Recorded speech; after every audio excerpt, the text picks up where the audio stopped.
What's up, everyone? Welcome back to Path of the Network Marketer. It is day 43, episode 43. All right. In today's episode, we're going to talk about culture, right? And how important is it actually? Is that right? Is that correct English? How important is it actually to the health of your business? That sounds so wrong, but I think it's correct English.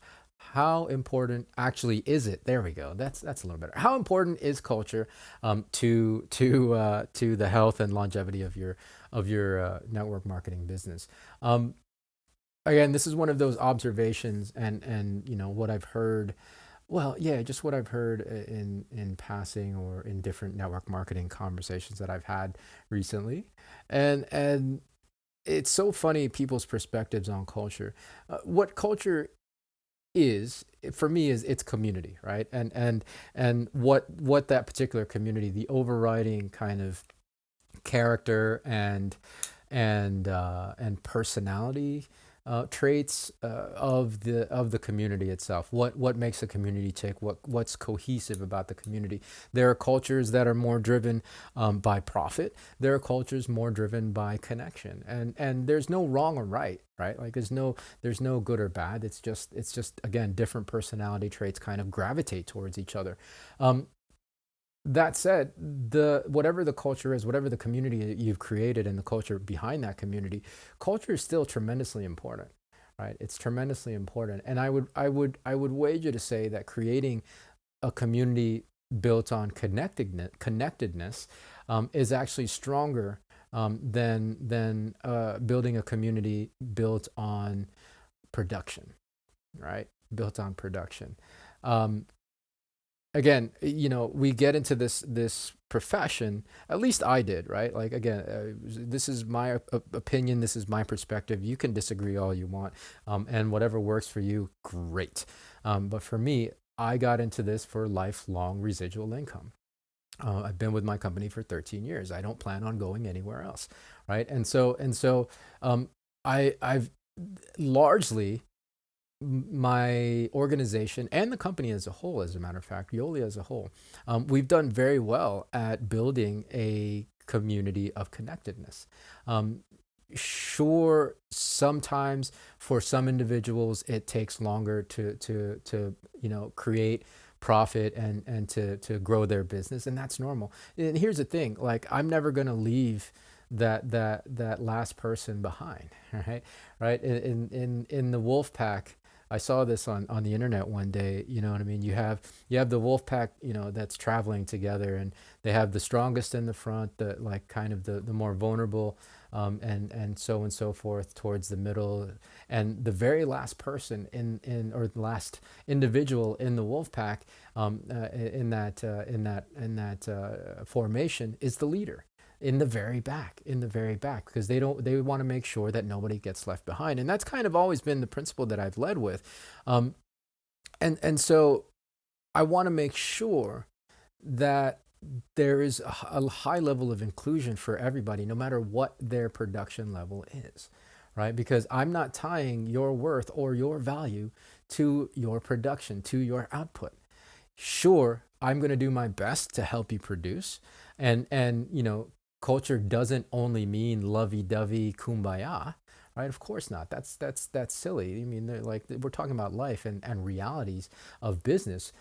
However, I'm not going to leave you in the dust just because you're not producing. And I'm also not going to say, I'm not going to rest and believe that I can get you to do anything that you're not ready for. I like to meet people where they are. I'll give you every tool and every advice and every perspective that I'll need to give you. However, if you're not ready to make that next leap, it doesn't make you any less valid or any less important in my organization, right? Nor does it make my methods any less viable. It's just that it's not your time. And I say this from the perspective that it took me frickin' forever. And if I was surrounded by leaders who were only interested in my output, um, well, yeah, we wouldn't be having this conversation. I think the telling thing is that you know when you hear people describe culture and their communities as one of, well, yeah, part of caring about people is giving them tough love and helping them produce. And if they're not producing, then I'm not doing my job. All right, so like, yeah, are you really caring for that community, um, if you've left the company? Right, right, what are you really chasing then? Like your actions speak louder than your words. Are you chasing success for them, or are you chasing success for you? Right, right, like, because if culture really mattered, if you really did care about the community as you say you do, then maybe you wouldn't have left, and maybe you would have helped and be more inclusive with the people that were maybe struggling, and that maybe weren't ready, or even if the individuals that are still around, who have never made a single dollar or made a single sale in your organization, they still belong, right? They still belong. They're still important. And if we can give them nothing else except that sense of community and connectedness, then to me, I mean, that's a win-win, right? That's a win-win. We're one more community and group that person can feel a part of, right? So yeah, yeah, it's a really interesting thing, culture. I believe, I mean, obviously, all companies, all teams have their own unique cultures. As I said, the most dominant prevailing cultures again are, profit driven, and production driven cultures, or the connection driven cultures.